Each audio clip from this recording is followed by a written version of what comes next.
Source of differentiation number 3, names matter.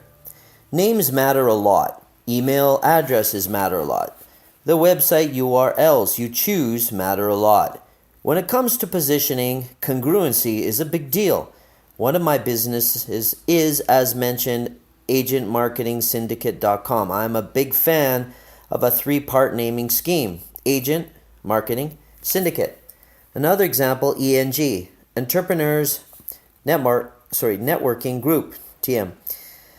I've also founded and trademarked the term niche-only program, a positioning concept that I teach to real estate agents to apply to their businesses to defeat mega agents.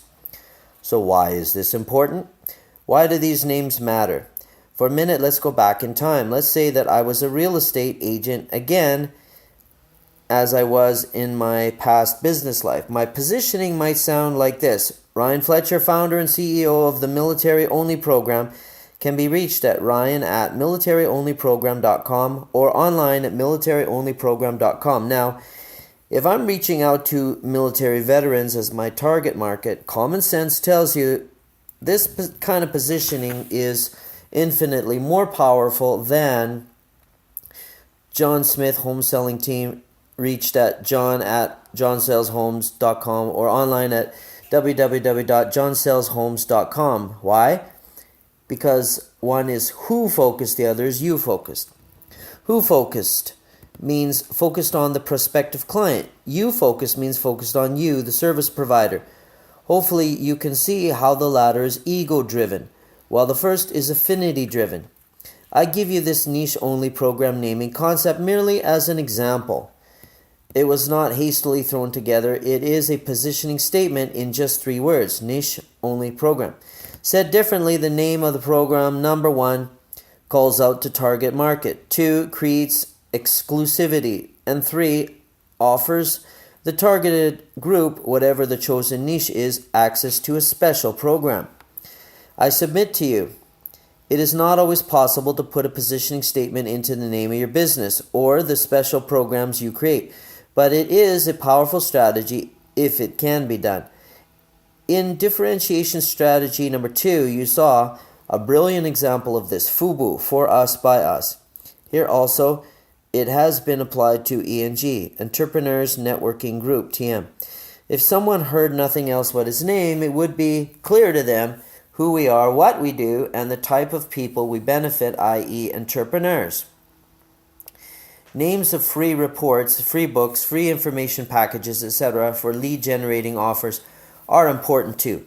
Consider the name of the manuscript used by P/SS members and myself to generate leads for Entrepreneurs Networking Group TM, which, as an aside, is a modified version of this book in a condensed report format. ENG, by the way, opened 28 chapters in its first week on 2 continents, making it the fastest growing networking group of its kind. But I digress. Back to the name of the manuscript, 14 marketing and positioning game changers for any business owner, sales professional, or entrepreneur to increase profits and give more back. Based on the name of this book alone, who do you imagine is most likely to respond to our offer and request access to this publication? Of course, business owners, sales professionals, and entrepreneurs who want to increase their profits and they want to impact their communities by giving more back. Based on the name of this book alone, who do you imagine is most likely to respond to our offer and request access to this publication?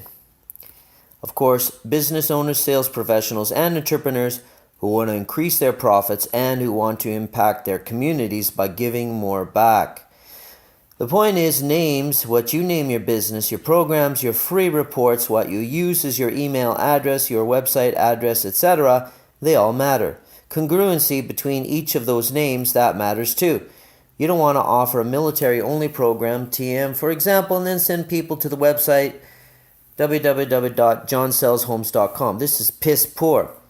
But sadly, most agents are negligent about these kinds of positioning decisions, and it's a shame. When I see an agent using a Gmail account or Comcast.net account or an AOL or Yahoo.com account for his email address, I cringe in terror. Too many agents and entrepreneurs are guilty of this. By simply changing my email, for example, from fletcher56@gmail.com to ryan@agentmarketingsyndicate.com, I elevate my status as a business owner. I have also invoked the power of names. Just look back to redneckbank.com. It's the strategic choice of that name that creates the affinity. Why would you not want to include it everywhere possible? Obviously. And yes, making it the email address. John Doe at redneckbank.com for all bank employees and any of its representatives.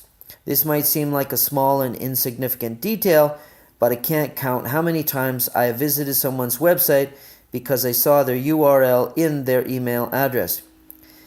And those URLs that invoke affinity and natural and spontaneous liking get visited more often. For this reason, I have many different email addresses: ryan@agentmarketingsyndicate.com or at defeatmegaagents.com or at entrepreneursnetworkinggroup.com, etc. And I use in my marketing whatever email address I think will best resonate with the avatar that is trying to be reached. So simple, yet a positioning opportunity squandered by many.